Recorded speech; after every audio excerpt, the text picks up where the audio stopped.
So here we are again. We're back reading George and Marina, the Duke and Duchess of Kent. And it's entitled The Royal Proposal. We're on the second to the last chapter. It's a short chapter, 10 pages. But in this chapter, it takes place in the 1950s. It's right around the time where Queen Elizabeth was first the monarch. There was the death of Queen Mary, and she's, continuing to do her duties, and her royal duties and raising her small family. The kids are growing up, and Marina then, it discusses Marina's move to Kensington Palace and the Kensington Palace apartments. But it also discusses a little bit about Margaret and Group Captain Peter Townsend and the events that are around that. So this again is a book written by George and Marina, the Duke and Duchess of Kent. You can find this on Amazon or on thriftsbook.com. You can find a lot of, older books on that, and they're relatively inexpensive. So this was such an easy read, but I would encourage people to read this book if they can find it, or I don't know if it's available on Audible, but I'm reading it to you here and it's free. So if you are interested. So within the Duchess of Kent circle, Lady Zia Werner, Lila Raleigh, nicknamed Figgy because of her constant use of the expression figure-toi, just imagine. Turia Campbell, born a Princess Galitzine, and Zoya Pawlowska Kozil, and her mother, the biographer Baroness Agnes Dokel, wife of a former diplomat and chamberlain at the Russian imperial court, were among her closest women friends. The Baroness and her daughter even lived at Coppin's cottage on the Duchess's estate. Though not all of them were able to claim imperial descent, they nevertheless formed a kind of bridge that linked the nostalgic past with sometimes a more prosaic present. Often they would gather informally around Marina's dining table, chattering, joking, exchanging the latest news of friends and relations scattered around the world. Cecil Beaton recalled that Marina's parties lacked grandeur. They possessed a delightful atmosphere of the impromptu, usually accompanied by much hilarity. The Duchess, said Beaton, loved to give herself up to uncontrollable laughter, adding that her amusement was sometimes caused by jokes of a quite basic nature. Although the Duchess herself abhorred and would never listen to gossip, particularly of a malicious or unkind nature, she was surprisingly regarded all conversations among trusted friends as strictly private. Indeed, the very moment the butler or the footman entered the room, Marina would stop speaking in English, or without pause or hesitation, she'd switch to one of her several languages. Even between Marina and her sisters, there was a language, a hybrid Russian and Greek perhaps, and few admitted to having understood. Through their professions, predominantly male, and friends such as Noel Coward, Danny Kaye, Malcolm Sargent, Douglas Fairbanks Jr., and Cecil Beaton, transported the art-loving Duchess to the world of entertainment. After the war, Noel Coward became a regular escort, though theirs was not a friendship Queen Mary ever viewed favorably. More than once she wrote to her son's widow, indicating that she would end her relationship with a man who, in the dowager's opinion, was not quite the ticket. Marina's response to her was a resolute silence.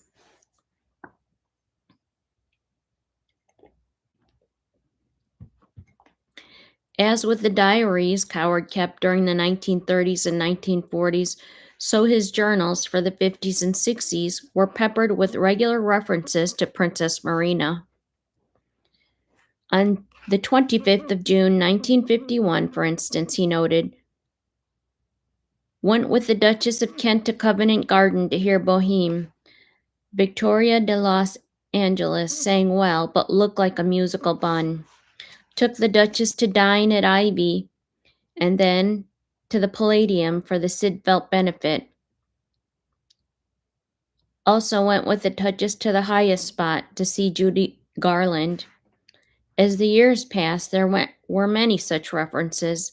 Some were more fleeting than others, but also noted just the same.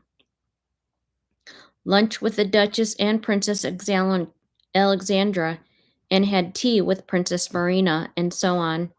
Despite Queen Mary's disapproval, Coward was a genuine friend who adored being with the Duchess. Whether entertaining her in lavish style or merely dropping in for a quiet chat over a drink or two. Beyond Marina's personal friendships and the company she enjoyed in her private life, lay the inevitable responsibilities of her public role as one of the most popular members of the royal family.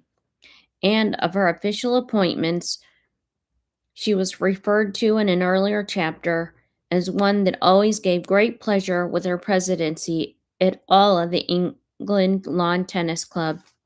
Indeed, for many years, the princess' name was immediately synonymous with the world-famous tennis championships at Wimbledon, which she attended every year, and at the end of each tournament presented trophies to winners and losers at Center Court.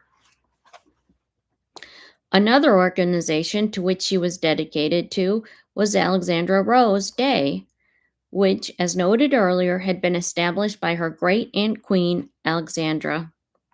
As president, Marina toured Rose fairs and depots in London every year, and on one occasion, an incident occurred that continued to amuse long afterwards. Lady Constance Mills Gaskell, who had been a woman of the bedchamber to Queen Mary for 16 years, joined Lady Herbert and Lady Rachel Davidson, later Pepys, as the lady-in-waiting. Princess Marina, after the Queen Dowager died in March 1953, whenever she went out with the Queen, Lady Constance had always been used to walking around the back of the car to get in the office side door. It was evidently never done to climb across Her Majesty. On the occasion in question, Princess Marina had taken leave of her host at a rose fair held at the Park Lane Hotel in Piccadilly, and had settled herself into the back of her Rolls Royce. As the car moved off, the princess leaned forward and asked Albert Burne-Jones, her chauffeur, "Are we not taking Lady Constance with us on the rest of the tour?" Glancing in the rear-view mirror, he was horrified to see the bewildered lady-in-waiting standing forlornly in the middle of the road. Not without some embarrassment, he slowly reversed the Rolls-Royce and picked her up. Amused though she was, Marina reproached Lady Constance, who was then in her late 60s and used to a very different protocol. "You're not with the Queen Mary now, you know. You really must remember to get in on the same side as I do."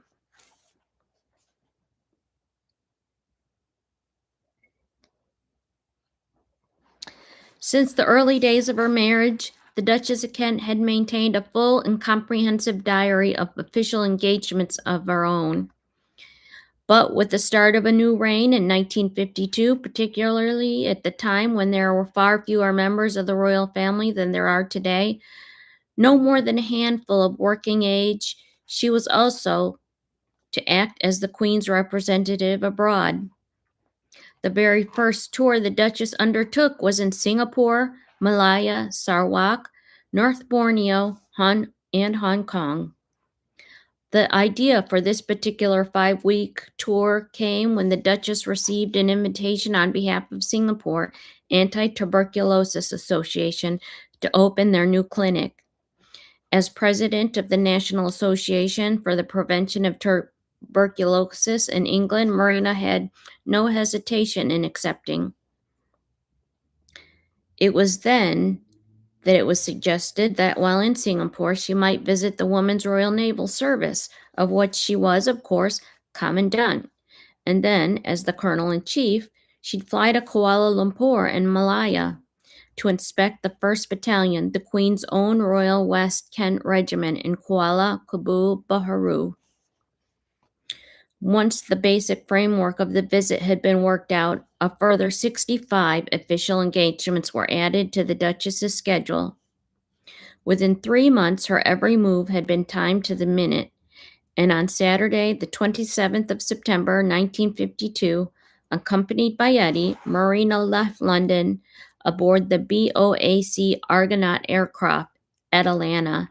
It had flown the then Princess Elizabeth to Kenya immediately prior to her unexpected ascension to the throne 8 months earlier.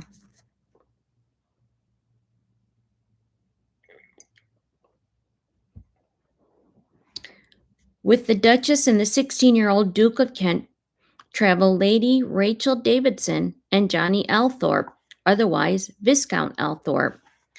Later, he became the 8th Earl Spencer, father of Diana, Princess of Wales. At that time, an equerry to Elizabeth II, who had been seconded to the Duchess's party. Another member of Marina's entourage was the swarthy Harrow and Cambridge educated Philip, who, at 34, had been her private secretary since 1948. The year in which he married Lady Margaret Seymour, who had recently become a lady-in-waiting to Princess Elizabeth. Though he was described as handsome, civilized, and cultured, Philip was also abrasive. When receiving visitors who, in one way or another, had business with the Duchess of Kent, Sir Philip, as he became, would all too frequently follow a formal welcome with a terse, "I suppose you know why you are here." There were, in fact, occasions when the visitor, having turned up only because he or she had been summoned, actually did not have a clue. But such was the brusque exterior of the man who was to serve Princess Marina for 20 years and whose relationship with her ultimately transcended the boundaries separating professional obligation and physical intimacy.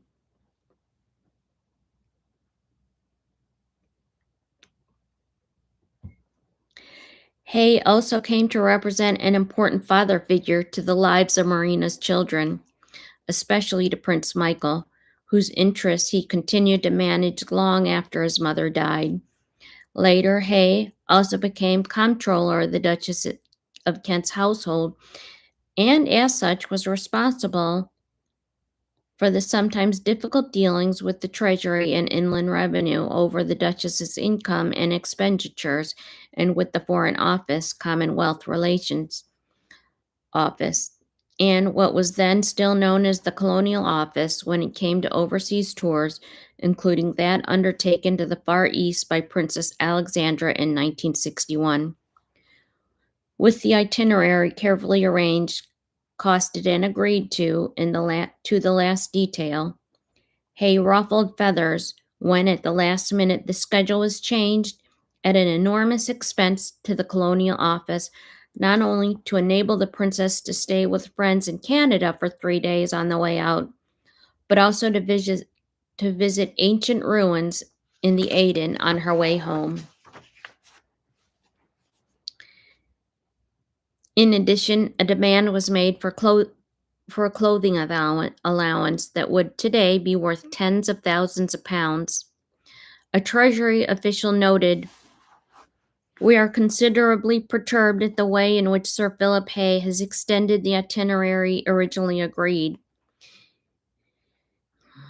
He said the estimate for the clothing was larger than anticipated because the princess would need to complete two complete outfits, one for the Far Eastern countries and another for Canadian winter. It's difficult to see how the FO, the Foreign Office, would be expected to bear the cost of a winter outfit for the princess to wear in Canada visiting private friends. Hay himself evidently refused to provide itemized accounts, arguing instead that the British taxpayer was only making a contribution to the royal expenditures. Small wonder, then, that Chip Cannons was of the view that, like all courtiers, Philip Hay was slowly becoming pompous. In September 1952, Hay was nevertheless at the Duchess of Kent's side when she and Eddie left Heathrow Airport at the start of their own tour of the Far East. Flying south and then east to Rome, Cyprus, and Bahrain, where they spent a few hours as guests of Sheikh Sulman bin Hamad Al Khalifa at his palace in Manama. Then they flew on to Sri Lanka, then known as Ceylon, where the Duchess and her son were welcomed by the Prime Minister, Dudley Senanayake, at the start of the 24th hour visit to Colombo. The following day, as their aircraft approached Singapore, where the Duchess received the freedom of the city, 6 Vampire Jetfires flew out to escort it to Kallang Airport. To the thud of a 21-gun salute, the Atlanta taxied to a halt in front of the Guard of Honor, where, among the assorted dignitaries waiting to greet Marina and Eddie, were John Ferns Nicol, the governor of Singapore, and Malcolm MacDonald, the Commissioner General for the United Kingdom and Southeast Asia. From the airport, the ducal cavalcade drove past thousands of flag-waving children toward the government house. Set in magnificent tropical gardens and resembling something that might have been erected in India during the days of the Raj, the mansion had been built in 1865 and accommodated Queen Victoria's second son, Affi, otherwise known as Alfred, the Duke of Edinburgh, during his empire tour 4 years later. From the government house, the Duchess of Kent visited the Royal Naval Base, the Admiralty Asian School, the University of Singapore, the 4th Independent Company of the Women's Royal Army Corps, and the British Military Hospital. And she, of course, opened the anti-tuberculosis clinic that had first given rise to the idea of the tour. On the 5th of October, the royal visitors flew to Malaya, then still plagued by jungle warfare. On her way to the headquarters of the West Kent Regiment in a tiny village 40 miles from Kuala Lumpur, the Duchess drove through terrain notorious for terrorist activity. In fact, on the day of the visit, the Suffolk Regiment had shot and killed 1 terrorist, while troops and police had discovered slit trenches for 50 men overlooking the road, clearly indicating that the Duchess's party was meant to have been ambushed. It was said that the would-be assassins had fled not more than 3 days earlier, after the RAF strafing and regular army patrols.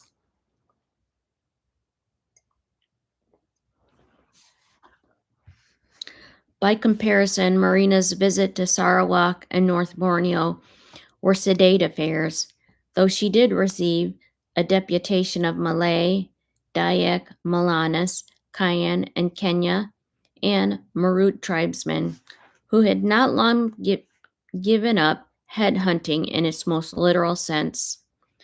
As proof of his former occupation, one Dayak headsman proudly showed the Duchess a lock of hair he wore in his sword belt, telling her that it had come from the severed head of a Japanese officer unfortunate enough to have crossed the tribe's path.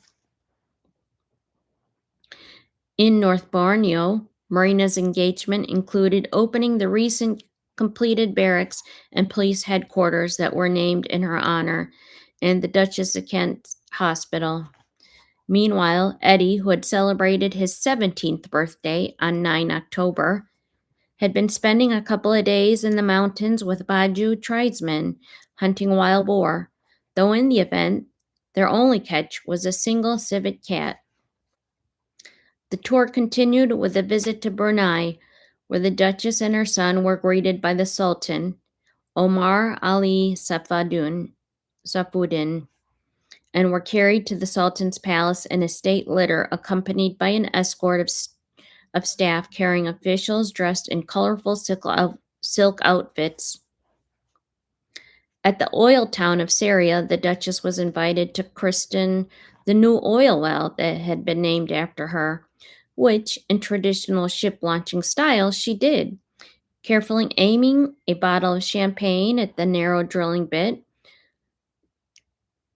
Brunei was followed by a 5-day visit to Hong Kong and a scheduled packed with inspections, openings, official receptions, and formal dinners before it was time to head back to England.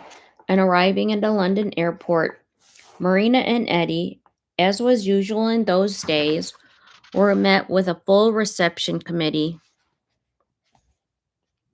The Queen and the Duke of Edinburgh, the Queen Mother, the Princess Margaret, the Duchess of Gloucester, Princess Alexandra, and Prince Michael were all there to welcome them home. The Duchess's tour had been a great success, not only from a personal point of view, the satisfaction of having accomplished her first overseas tour, but politically and diplomatically too. Other official tours were to follow. Among them were to Canada and the United States in 1954, when the Duchess was accompanied by Alexandra, Latin America again with her daughter, who was proving herself every bit as popular with the public as her mother, Ghana, at which Princess Marina represented the Queen at the country's independence celebration, Australia, and Buchanland, when it gained independence and became Botswana.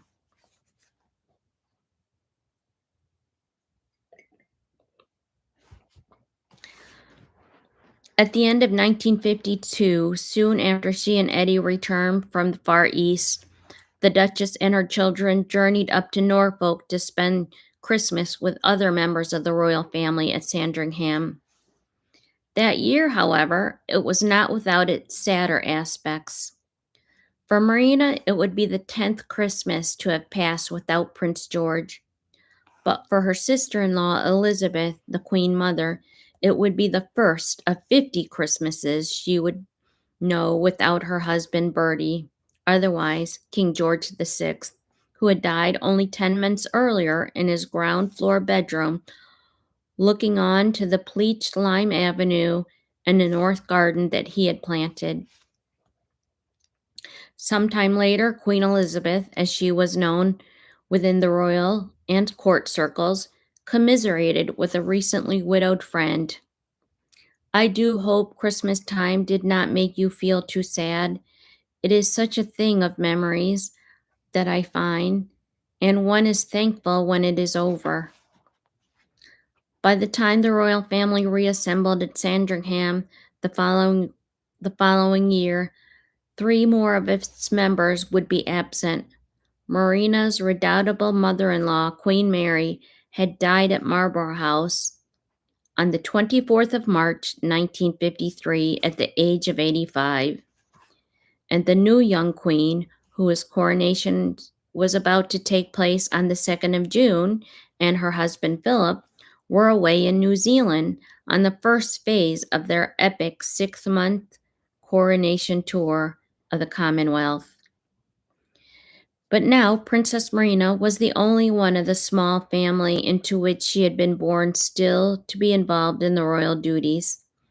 To all intents and purposes, the 71-year-old Princess Nicholas, at home in her suburban villa in Athens, Olga and Paul now lived in Paris, and Willie and Toto in their castle in Bavaria, were all private citizens. Long since freed of formal obligations, Olga and Paul were able to travel more, or less whenever and wherever they choose. They would have liked to have settled permanently in Britain, but the war was still so recent and still so fresh in people's mind that hostile public opinions meant it was not a serious option. The royal family, like Paul's other real friends, were nevertheless happy to see them, but the stigma of treason that he would nearly always wear when in England meant that he was regarded as an unwelcome visitor.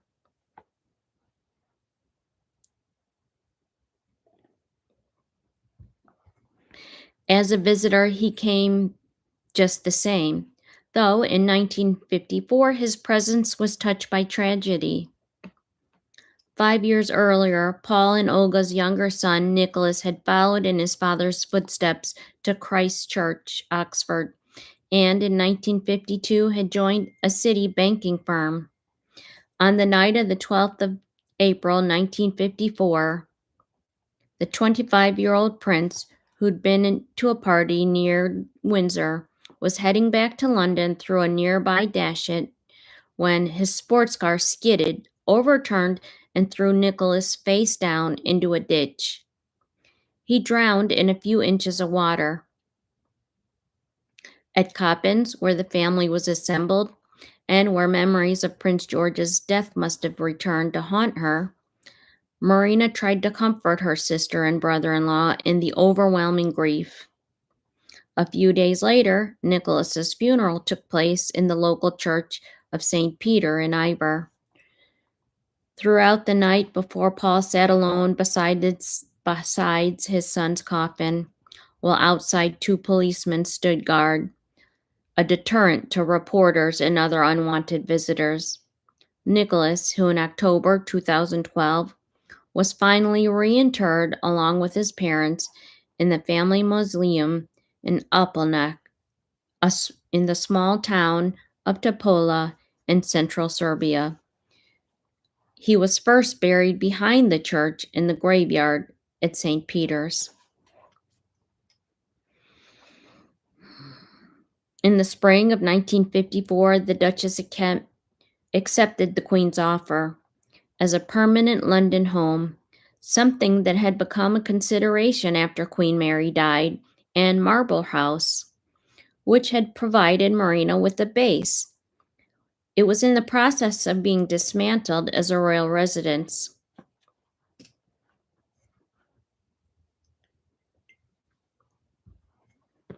With Coppins a 40-mile, 60-kilometer round trip every time she attended a function in London, somewhere central became a necessity.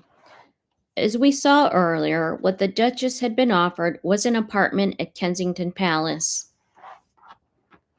The term apartment, however, is misleading because it does not refer in any way to a flat, as is still frequently, but mistakenly assumed.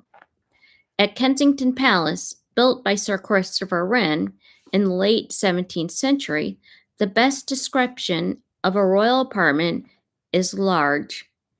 It's a 4-story basement to attic red brick terrace house in a quiet and highly exclusive compound. Indeed, the apartment originally offered to Princess Marina occupied most of the south wing overlooking Kensington Gardens in one direction and the entire southwest corner, which was entered from a column porte-cochere looking towards Kensington Palace Gardens. It's known today as Billionaire's Row, across the Palace Green, an expansive lawn that at one time had been the parade ground. The last occupant of the property was Queen Victoria's 4th daughter, Princess Louise, and her husband, John Campbell, the Marquess of Lorne, later the 9th Duke of Argyll. Princess Louise had use of the house, which encloses 2 sides of Clock Court, the largest of the 3 internal courtyards around which the palace was constructed.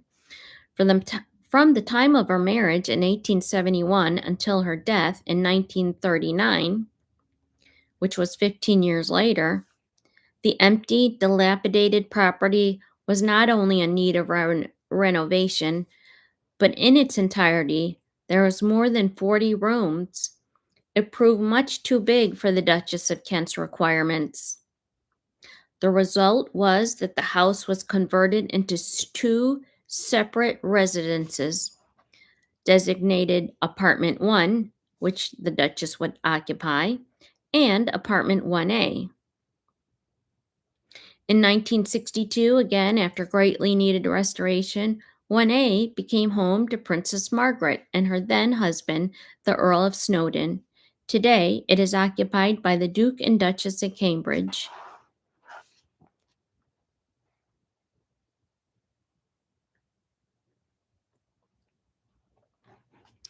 In 1954, the estimated cost for converting and renovating the apartment was £80,000.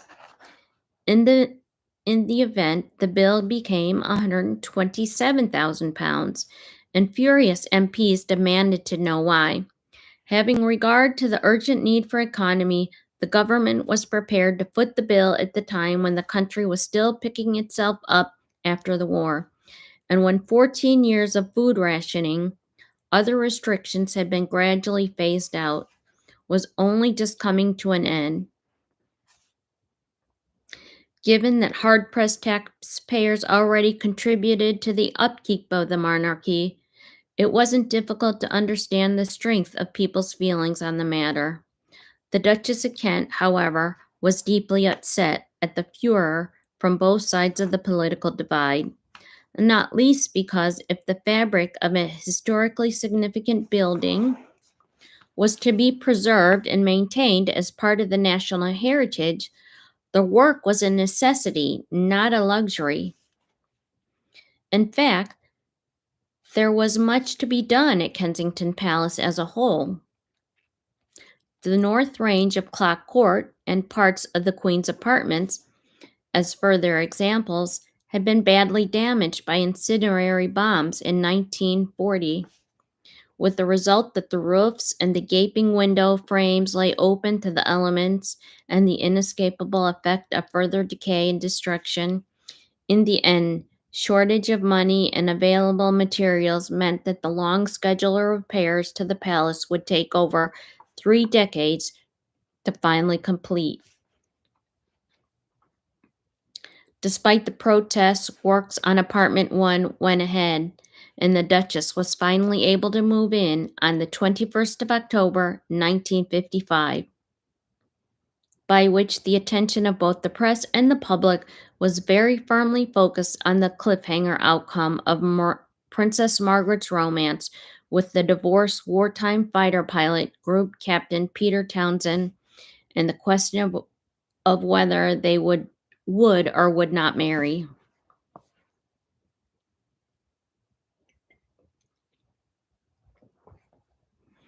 During the 8 years of the Kent's marriage, Marina, as we now, had always deferred to the personal tastes, likes, and dislikes of her husband. Since his death, she had again become as assertive as she had once been. Now at Kensington Palace, that assertiveness, which Prince George had at first put down as bossiness, was required to make the kinds of household decisions that had formerly been exclusively his. In some respects, perhaps inevitably, the home Marina created at Apartment 1 reflected George's influence, though it essentially bore her stamp. From the main entrance, where the Duchess always liked to keep fresh arrangements of yellow and white flowers, a long hallway, part of what had originally been the stone gallery, running from the length of the south wing, led to a kind of inner hall where Marina hung a portrait of her mother by Prince Philip de Laszlo, which had been given to Prince George and herself by Prince and Princess Christopher of Greece as a wedding present. Off to the right was a comfortable sitting room, from which French doors led to a flight of stone steps into a secluded wall garden. Beyond the stairs to the left of the inner hall was to be found the office Marina shared with Philip Hay, while the next door was a large and splendid drawing room, with 18th century furniture, fine pictures, country house chintzes, and a wealth of objects of art, including pieces by Karl Fabergé, the court jeweler to the Russian Tsar Alexander III and Nicholas II. On the second floor were bedrooms and dressing rooms for Marina. Eddie, though serving as an officer, he was away from home much of the time. Alexandra and Michael, together with guest rooms, while below in the basement were to be found the household offices. Apartment 1 would become home to the Duchess of Kent for the next 13 years. But had she ever considered remarrying? She might not have stayed at KP, as its residents referred to the palace, for very long at all. Indeed, had she accepted a proposal she received in the spring of 1957, she would have left England altogether for Oslo and a new life as the Queen of Norway. At that time, the 54-year-old crown prince, who succeeded his father as King Olav V in September that year, had been a widower for 3 years. His wife Martha, the daughter of Prince Karl of Sweden and Princess Ingeborg of Denmark, having died of cancer in April 1954. Since Crown Princess Martha's death, Olav had been urged to marry again, and the names of various suitable candidates had been suggested to him. Olav, however, was interested only in Marina of Kent. By virtue of his birth line, his mother, Queen Maud, was the youngest of Edward VII and Queen Alexandra's 3 daughters. His father, who became King Haakon VII of Norway, had been born Prince Karl of Denmark. Olav was extremely close to both the British and the Danish royal families. It was therefore his cousin Rico, who had by now succeeded to the Danish throne as King Frederick IX, that he turned to in order to ask a special favor. Notwithstanding the delicate irony of the situation, it will be remembered that Rico had once been briefly engaged to Princess Marina's sister Olga. King Frederick agreed to act as Olaf's go-between, and in a matter that recalled diplomatic preliminaries to arrange marriages in times past, he flew to London.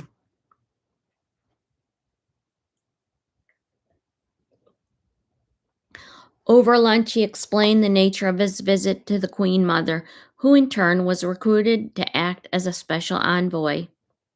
A few days later, the tea cozy, as Marina and her family mischievously referred to Queen Elizabeth, invited her sister-in-law to lunch, during which, of course, the conversation gradually turned to Crown Prince Olav's proposal. Charmed though she was, the Duchess nevertheless declined. While story that Marina and Olav were to marry had appeared in the press 3 years earlier, one of the most curious marriage rumors of all first surfaced in October 1945, when the Belgian newspaper Le Belgique claimed that the recently widowed Duchess of Kent was to marry their very own regent, the 41-year-old Prince Charles. It was nothing more than an empty speculation, but for some reason the Belgian press seemed anxious to marry their prince off to a member of the British royal family. After Marina, who was at least